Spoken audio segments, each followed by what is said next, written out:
सुंदरपुर नाम के एक छोटे और शांत गांव में रामचरण अपनी पत्नी सीता और बेटी गीता के साथ रहता था।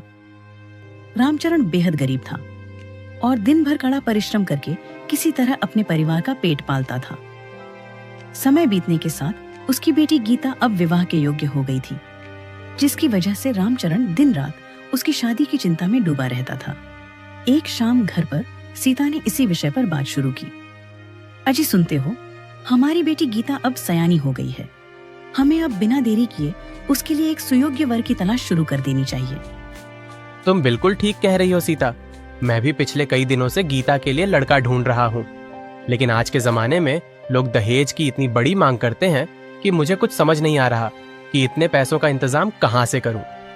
आपकी परेशानी मैं समझ सकती हूँ, पर बेटी का ब्याह तो करना ही पड़ेगा। आजकल बिना दहेज के कोई बात ही नहीं करता। हाँ, ये तो तुमने एकदम कड़वी बात कही। खैर, तुम ज्यादा चिंता मत करो। मैं कहीं ना कहीं से पैसों का बंदोबस्त करने की पूरी कोशिश करूंगा।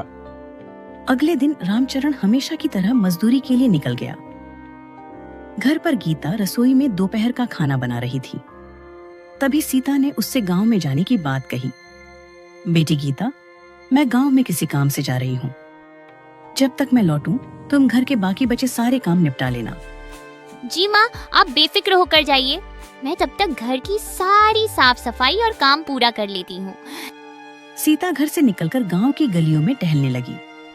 कुछ दूर जाने पर उसे उसकी सहेली माया मिली, जो बाजार की तरफ जा रही थी। अरे सीता, राम राम। इस समय गांव में कहाँ घूम रही हो? सब ठीक ठाक तो है? राम राम बहन। कुछ नहीं, बस ऐसे ही टहलने निकल आई थी। तुम बताओ, तुम कहाँ चली? मैं तो घर का कुछ जरूरी सामान लेने बाजार जा रही थी। वैसे बहन, तुम्हारी बेटी गीता अब बड़ी हो गई है। उसकी शादी की कुछ बात चलाई या नहीं? सच कहूँ तो माया, मैं और तुम्हारे भाई साहब उसी की चिंता में है। कोई अच्छा लड़का नजर में ही नहीं आ रहा। अरे, तो तुमने मुझे पहले क्यों नहीं बताया? मेरी जान पहचान में एक बहुत ही संस्कारी और अच्छा लड़का है, जो अपने माता पिता की इकलौती संतान है। अरे, ये तो बहुत अच्छी खबर है। तुम मुझे उस लड़के के बारे में पूरी बात बताओ। मैं आज ही घर जाकर अपने पति से इस बारे में चर्चा करूंगी। माया से लड़के की पूरी जानकारी लेने के बाद सीता बेहद खुश होकर घर लौटी। माँ के चेहरे पर यह अनोखी मुस्कान देखकर गीता खुद को रोक नहीं पाई। क्या बात है माँ, आज आप बहुत ज्यादा खुश दिखाई दे रही हैं। कोई अच्छी खबर है क्या?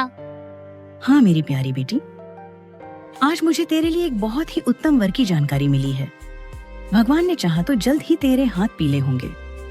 शाम को जब रामचरण दिन भर की थकावट के बाद घर लौटा, तो सीता ने उसे लड़के के बारे में सब कुछ बताया। रामचरण भी यह सुनकर उत्साहित हो गया। अरे वाह सीता, अगर लड़का इतना अच्छा है और परिवार भी मान रहा है, तो हमें ये रिश्ता तुरंत पक्का कर देना चाहिए। रिश्ता तो हम पक्का कर दें, लेकिन सबसे बड़ा सवाल तो वही है ना कि दहेज और शादी के खर्च के लिए इतने सारे पैसे कहाँ से आएंगे। तुम उसकी फिक्र मत करो, मैंने सब सोच रखा है। मैं कल ही हमारे गांव के ठाकुर भानु प्रताप जी के पास जाऊंगा और उनसे कुछ पैसे उधार ले लूंगा।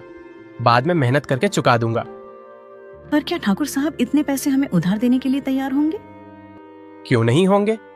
मैं उनसे हाथ जोड़कर विनती करूंगा। वो हमारी मजबूरी जरूर समझेंगे। तुम बस शादी की तैयारियां शुरू करो।